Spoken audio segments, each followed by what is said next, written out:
শুরু করে দিলাম আমার নেপাল সোলো রোড ট্রিপের পঞ্চম দিনের জার্নি। কাঠমান্ডু থেকে শুরু করলাম পোখরার দিকে। পোখরার থেকে কতটা যাওয়া যায় দেখি। অ্যাকচুয়ালি আমার টার্গেট হচ্ছে গিয়ে মুক্তিনাথ। যাই হোক, স্টার্ট হয়ে গেল আমার পঞ্চম দিনের জার্নি। 5 নম্বর দিন শুরু করছি নেপালের কাঠমান্ডু থেকে পোখরার উদ্দেশ্যে। এখানে দেখাচ্ছে জিপিএসে 200 কিলোমিটার, তো 6 ঘন্টা মতো লাগবে। স্টার্ট করে দিলাম ডে নাম্বার 5। আমি কাঠমান্ডু থেকে স্টার্ট করলাম গাড়ি। জয় গুরুদেব। আমি সবসময় আমার গুরুদেবকে স্মরণ করেই যাত্রা শুরু করি। দেখো, এটা হচ্ছে কাঠমান্ডু শহরের ভেতরটা, যেখানে রয়েছিলাম, গোশালা জায়গাটার নাম। আর এটা কাঠমান্ডু পশুপতিনাথ মন্দির দক্ষিণ দুয়ারের দিকে, মানে দক্ষিণ দুয়ারের যে মেন রাস্তাটা রয়েছে তার পেছনের দিকের গলিটাতে আমি ছিলাম। এই দেখো, সামনে দিয়ে যাচ্ছি, এবার উঠব মেন রাস্তাতে। আর সামনের দিকটা হচ্ছে পশুপতিনাথ মন্দির। এই জায়গাতে হোটেলগুলি একটু দাম, তো আমি যেখানে পেছনের দিকে ছিলাম ওখানে একটু দামটা কম ছিল বলে। দেখো, মেন রাস্তাতে উঠে পড়ছি। হ্যাঁ, একটু সতর্ক হয়ে ডান দিক বাঁ দিক দেখে তারপরে উঠতে হচ্ছে। আর আমার দেখো ডান পাশটা হচ্ছে যে গেটটা দেখা যাচ্ছে, সেটা পশুপতিনাথ মন্দিরের দক্ষিণ দুয়ার। শহরের ব্যস্ততা কোলাহল ছাড়িয়ে আমার হান্টার বার্ড এগিয়ে চলেছে সামনের দিকে, কারণ এখনও কিন্তু আমার অনেক চ্যালেঞ্জ বাকি রয়েছে। মুক্তিনাথের পথে পাড়ি দিলাম কাঠমান্ডু থেকে। কাঠমান্ডুর অভিযান মোটামুটি শেষ হয়ে গেছে। এখন এখান থেকে যাব, আমি টার্গেট রেখেছি পোখরা 200 কিলোমিটার, যেটা আগেই বলেছি দেখাচ্ছিল, আর জিপিএসে দেখাচ্ছিল 6 ঘন্টা মতো লাগবে। দেখি কখন পৌঁছাই। পোখরাতে পৌঁছানোর ওপর ডিপেন্ড করবে আমার সামনের দিকে এগিয়ে যাওয়াটা। যদি খুব তাড়াতাড়ি পোখরাতে পৌঁছে যেতে পারি টাইম মতো, দুপুরের কিছুটা পরে, তাহলে আমি সামনের দিকে এগিয়ে যাব। রোড ট্রিপে কখনো কোনো কিছু প্ল্যান করে হয় না, যে আমি প্ল্যান করলাম অমুকটা পর্যন্ত যাব, সেরকম কিন্তু হয় না। আমরা একটা প্ল্যান রাখি, একটা টার্গেট তো অবশ্যই রাখতে হয়, কিন্তু সেই টার্গেটের পরেও একটা বি প্ল্যান থাকে, যে এটা না হলে তারপরে ডিসিশান। তো যাই হোক, আমি দেখি কখন পোখরায় পৌঁছাই, তারপরে সামনের দিকে এগোবো। এবার আমাকে পেট্রোল নিতে হবে। সামনে কোথাও পেট্রোল পাম্প দেখলে দাঁড়াবো। যখন কাকরভিটা থেকে শুরু করেছি পেট্রোলের দাম ছিল, যত ওপরের দিকে উঠছি পেট্রোলের দাম 1 টাকা 2 টাকা করে বেড়ে চলেছে। 214 টাকা করে লিটার আমি নিয়েছি। এই জায়গাটাতে পেট্রোল নিলাম। এখন দেখি এখানে কি ব্রেকফাস্ট পাওয়া যায়। জায়গাটা ভালো, সুন্দর জায়গা। ওইখানে দেখি এখানে একটু ব্রেকফাস্টটা করে নেব।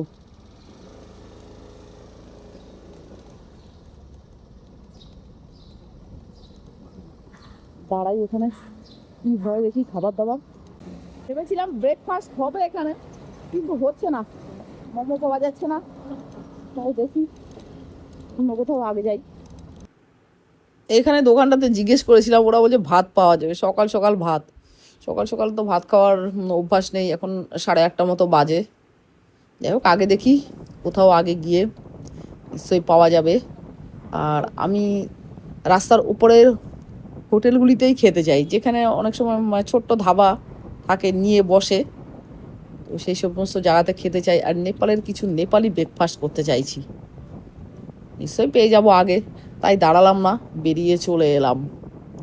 সামনে যত দূর এগিয়ে যাওয়া যায় তত দূরই ভালো। দেখো, রাস্তা তো মানে বেশিরভাগই খারাপ রাস্তা পাইনি এই এখনো পর্যন্ত। কাঠমান্ডুর পর থেকে কিছু কিছু জায়গায় পাথর ছিল, কাজ হচ্ছে। তো যাই হোক, কালকে ভয়ঙ্কর রাস্তা পেরিয়েছি সেদিনকে, এখন গাইঘাট থেকে আসার সময়। তো এখনো পর্যন্ত রাস্তাঘাট ঠিকই রয়েছে পোখরার দিকে যে আমি চলছি। আর শহরের কোলাহল ছেড়ে এখন পুরো পাহাড়ের ভেতর দিয়ে চলছি, ভালোই লাগছে।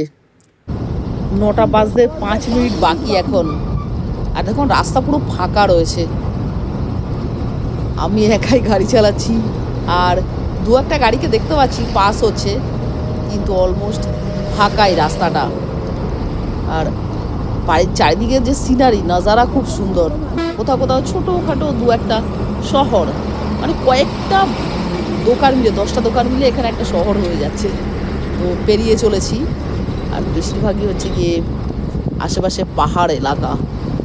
দারুণ লাগছে সকালবেলাটা গাড়ি চালাতে, যদিও একটু হালকা খিদে মতো পেয়েছে। তো পেট্রোল পাম্পের আশেপাশে দেখলাম না, ওখানে যা একটা দোকান দেখেছিলাম সেখানে খাবারটা মনের মতো ছিল না। তাই দেখি এবার দাঁড়াবো, কোথাও খাবার পেলেই আমি দাঁড়িয়ে পড়বো, কারণ 9টা বেজে গেছে। আমার কিন্তু নেপালকে খুব ভালোই লাগে, প্রতিবেশী রাষ্ট্র নেপাল। যখনই একটু লম্বা ছুটি পাই চলে আসি, অনেকবারই এসছি।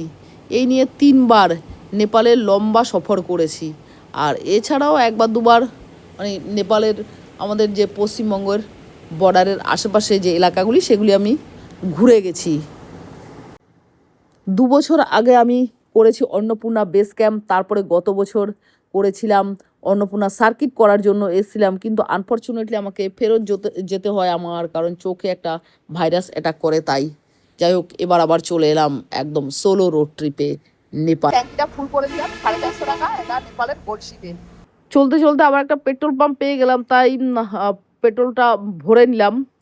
কারণ পাহাড়ি রাস্তা তো, সে কারণে আমি অন্তত মোটামুটি আমার 2টো দাগ মানে আমার তো 5.5 লিটারের ট্যাঙ্কি, তো কিছুটা কমলেই আমি পেট্রোল পাম্প দেখলেই ভরে নিই।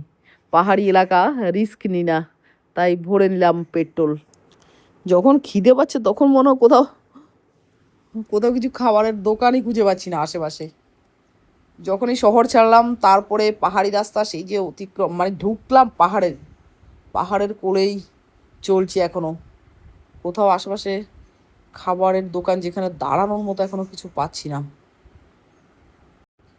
সকালবেলার দিকে অত রাস্তাঘাটে গাড়ি ঘোড়া ছিল না, কিন্তু এখন বেলা বাড়ার সাথে সাথে কিন্তু প্রচুর রাস্তাঘাটে গাড়ি ঘোড়া হয়ে গেছে। যাই হোক, এটা হচ্ছে গিয়ে পোখরা যাওয়ার একমাত্র রাস্তা, তাই প্রচুর এখন গাড়ি ঘোড়া দেখছি। সকালবেলার দিকে অতটা ছিল না। যাক, ভালো লাগছে। একদম পুরো শূন্য খালি রাস্তাতে শুধু আমিই একা, এরকমও অতটা ভালো লাগে না, আবার জ্যামও ভালো লাগে না। 2-4টে গাড়ি ঘোড়া থাকবে, আমার গাড়িও থাকবে, আমিও চলবো। আর একটু খাবার খাবো, যখন ইচ্ছে হবে একটু দাঁড়িয়ে পড়বো, কিন্তু ইচ্ছে তো হচ্ছে একটু দাঁড়াতে, কিন্তু জুত মতো জায়গা পাচ্ছি না যে একটু দাঁড়াবো। দেখো কিছু ট্র্যাভেলার গাড়িও যাচ্ছে, ভালো লাগছে দেখে। এখন এতক্ষণ তো পুরো খালি আমি একাই চলছিলাম, আর 2-4টে গাড়ি যাচ্ছিল। এখন পুরো ভালো রকম মানে এই রাস্তাঘাট দিয়ে চলছে, গাড়ি চলছে। রাস্তা কিন্তু দারুণ সুন্দর। আর এই যে প্রকৃতি, দারুণ লাগছে, সবুজ, চারিদিকটা সবুজ হয়ে রয়েছে। সব থেকে বড় কথা, এখনো পর্যন্ত রাস্তা ভীষণ ভালোই পেয়েছি, কারণ গাইঘাট থেকে আমাদের ওয়েস্ট বেঙ্গল ছাড়ার পর থেকে যা ভয়ঙ্কর রাস্তা পেয়েছিলাম, বাপরে বাপ, জান কয়লা হয়ে গেছে। তো কাঠমান্ডুতে ঢুকে এখনও ওই প্রবলেমটা হয়নি। তবে আমি জানি মুক্তিনাথ অফরোড থাকবে মুক্তিনাথে, কারণ মুক্তিনাথের রাস্তাতে কিছুটা থাকে। তো আমি খবর নিলাম যে বেনির পর থেকে নাকি অফরোডটা শুরু হবে। পোখরা পর্যন্ত দারুণ রাস্তা, পোখরার পরেও দারুণ। পোখরার পর থেকে প্রায় 96 কিলোমিটার, যেটা বেনি। তো বেনির পর থেকে শুরু হবে অফরোড। দেখো গাড়ি ঘোড়া কিন্তু ভিড় বেড়ে গেছে অনেকটাই, বেলাও বাড়ছে, ভিড়ও বাড়ছে গাড়ি ঘোড়ার। খুব সুন্দর জায়গায় দাঁড়ালাম, ব্রেক নিচ্ছি, একদম হাইওয়ে, ন্যাশনাল হাইওয়ে, যেটা নেপালের গাড়ি মানে ব্যস্ত, রাস্তাটা বিজি, কাঠমান্ডু থেকে পোখরা যাওয়ার রাস্তা। তো ব্রেক নিচ্ছি, তো আমার গাড়িটা দাঁড় করছিলাম এখানে, মিনিট 15 ব্রেক নেব, চাটা খেয়ে একটু ঝিমারিটা কাটাচ্ছি। আজকে আমার 5th ডে রোড ট্রিপের, 5 দিনের জার্নি। একটা এখানে নেপালি খাবার অর্ডার করেছি, সেল বলে ওটাকে ওরা, গোল গোল দেখতে। আচ্ছা, এই দেখো দেখো গোল গোল, এটা জিনিসটা অর্ডার করেছি, দেখি। মিনিট 15 মতো ব্রেক নিলাম, একটু ঝিমুনি কাটালাম, খাবার খেলাম, চা খেলাম, এরপর আবার চলতে শুরু করলাম। আমার না মোবাইলের ক্যামেরাতে এই ছবিগুলি নিচ্ছি, তাই কাঁপছে, ঠিক মতো হচ্ছে না। আর যে ক্যামেরাতে মোটামুটি ভিডিও মেমোরি কার্ড ফুল হয়ে গেছে, আমাকে চেঞ্জ করতে হবে, দাঁড়াতে হবে। তাই আর দাঁড়াতে ইচ্ছে করছে না, তাই মোবাইলের ক্যামেরাতেই এই ভিডিওগুলি নিচ্ছি। আমি জানি খুব একটা ভালো হচ্ছে না, ভীষণ কাঁপছে, তবুও নিচ্ছি। আর আমার ইয়েটাকেও ঠিক করতে হবে, 360টা পাওয়া যাচ্ছে দেখি, এখানে কিছু খাবার দাবার পাওয়া যাচ্ছে, দেখতে দেখতে যাই। পেঁপে, আনারস, আর হচ্ছে গিয়ে ও ডাবা পাওয়া যাচ্ছে, ভুট্টা পাওয়া যাচ্ছে, তরমুজ পাওয়া যাচ্ছে। আমি পিচ আলু বখরা হলে খেতাম, কিন্তু যেহেতু আলু বখরা নেই, তো আমি বেরিয়ে যাচ্ছি। তো 2.5 ঘন্টার উপরে গাড়ি চালালাম, আমি আমার থান্ডারবার্ডকে দাঁড় করিয়ে দিলাম। এখানে মিনিট 15-20 দাঁড়াবো, থামবো, আমার গাড়িতে একটু রেস্ট হবে, আর আমিও কিছু খাবার খাবো। সোলো রোড ট্রিপের এটাই মজা, যখনই ইচ্ছে হয় তখনই দাঁড়িয়ে পড়ি। একটা নদী ক্রস করছি, নদী বলতে কি নদীর ওপর দিয়ে একটা ব্রিজ রয়েছে, তো আশেপাশে দেখতে পেলাম না নদীটার নাম কি। দেখি সামনে ব্রিজটা ক্রস করি, তারপরে গিয়ে কাউকে জিজ্ঞেস করব যে এই রিভারটা কি খুব বড় রিভার। আর দেখি সামনে দুজন দাঁড়িয়ে রয়েছে, ওনাদের জিজ্ঞেস করি এই রিভার কা নাম क्या है रिवर? कौन? रिवर ये एक तितली है, तितली।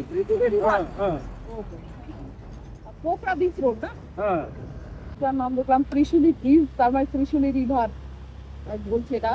ত্রিশুলি রিভার ক্রস করলাম, পৌঁছে গেছি পোখরার কাছাকাছি। এখান থেকে পোখরা মাত্র 75 কিলোমিটার। তো আমি আমার মিশন, আমার অভিযানের যে বার্তা, সেই বার্তা নিয়ে পোখরার কাছাকাছি পৌঁছে গেছি। আমরা যখন সিকিমে যাই, গ্যাংটক যাই, দার্জিলিংয়ে সরি আসাম, যখন আমরা সিকিম যাই তখন শিলিগুড়ি থেকে 10 কিলোমিটার 10-15 কিলোমিটার চলে যাওয়ার পরে পাশ দিয়ে বয়ে চলে সুন্দর তিস্তা, ভয়ঙ্কর গতিতে প্রবাহিত হয় তিস্তা। আর ওই তিস্তা আর ওই পাহাড়টা আমার দারুণ লাগে।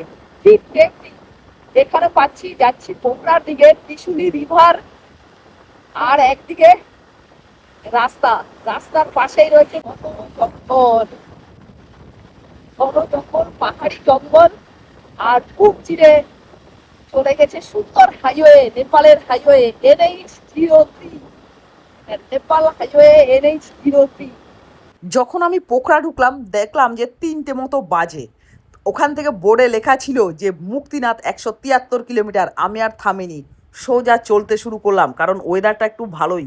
আর যখনই আমি পোখরা পেরিয়ে ওপরের দিকে উঠতে শুরু করলাম, এক জায়গায় একটু ঝমঝম করে বৃষ্টি পড়লো। তো আমি যাই হোক ওখানে দাঁড়িয়ে পড়লাম, মানে কিছুক্ষণ দাঁড়িয়েছিলাম, প্রায় আধা ঘন্টার ওপরে। তারপর আমি সোজা চলতে শুরু করি, বেনিতে গিয়ে আমি আমার 5ম দিন শেষ করি। আমার 5th ডে কমপ্লিট হয়েছে বেনিতে এসে। এখান থেকে মুক্তিনাথ দূরত্ব হচ্ছে গিয়ে 95 কিলোমিটার। তো এটা আজকে আমার রুম, এই দেখো এখানে চেয়ার রয়েছে, টেবিল রয়েছে, আর এই পাশটা টয়লেট রয়েছে, ইন্ডিয়ান টয়লেট। তো ভালোই লাগছে, খারাপ লাগছে না। আর পাচ্ছি না, সেই সকাল 6টা থেকে শুরু হয়েছে, বিকেল 5টা 36 5টা 40 পর্যন্ত, প্রায় 11.5 ঘন্টার মতো চালিয়েছি। আমি সাধারণত পাহাড়ে এতটা চালাই না, আজকে 296 কিলোমিটার চালিয়েছি গাড়ি।